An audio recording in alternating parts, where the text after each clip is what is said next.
இன்னைக்கு நிறைய பேஷண்ட்ஸ் சொல்லக்கூடிய கம்ப்ளைண்ட் என்ன அப்படின்னா, டாக்டர் சுகருக்கு மாத்திரையும் ஒழுங்காக தான் போட்டுட்ருக்கேன், ப்ரெஷருக்கு மாத்திரையும் ஒழுங்காக தான் போட்டுட்ருக்கேன், கெட்ட கொலஸ்ட்ராலுக்கு மாத்திரையும் ஒழுங்காக தான் போட்டுட்ருக்கேன், இன்சுலின் ஒழுங்காக தான் போட்டுட்ருக்கேன்.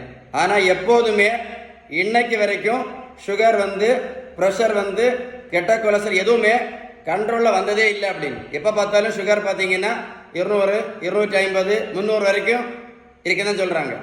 மாத்திரை இன்சுலின் எல்லாம் ஒழுங்காக போட்ட போகிறோம். இது காரணம் என்ன தெரியுமா? இது காரணம் என்னன்னா, சுகர், ப்ரெஷர், கெட்ட கொலஸ்ட்ரால் இது எதனால வருதுன்னு இன்னும் யாருக்குமே தெரியாது. அதுதான் அதோட முக்கியமான காரணம். உங்களுக்கு தெரியுமா? நல்லா கேட்டுடுங்க. சுகர், ப்ரெஷர், கெட்ட கொலஸ்ட்ராலுக்கு ஒரே ஒரு காரணம் தான். அதுக்கு பேர் தான் இன்சுலின் ரெசிஸ்டன்ஸ். இந்த இன்சுலின் ரெசிஸ்டன்ஸை சரி பண்ணணும்னா ஒரே ஒரு வழி தான். அதுக்கு பேர் தான் பேலன்ஸ்டு டயட். நீங்கள் பேலன்ஸ்டு டயட் கரெக்டாக ஃபாலோ பண்ணால் மட்டும்தான் என்ன பண்ண முடியும்? இந்த மாதிரியை நிறுத்த முடியும், இந்த இன்சுலின் நிறுத்த முடியும். நான் சொன்ன இன்ஃபர்மேஷன் கரெக்டாக இருந்தால் கமெண்ட்ஸில் எஸ் போட்டு லைக் பண்ணி ஷேர் பண்ணுங்கள். ஓகேவா?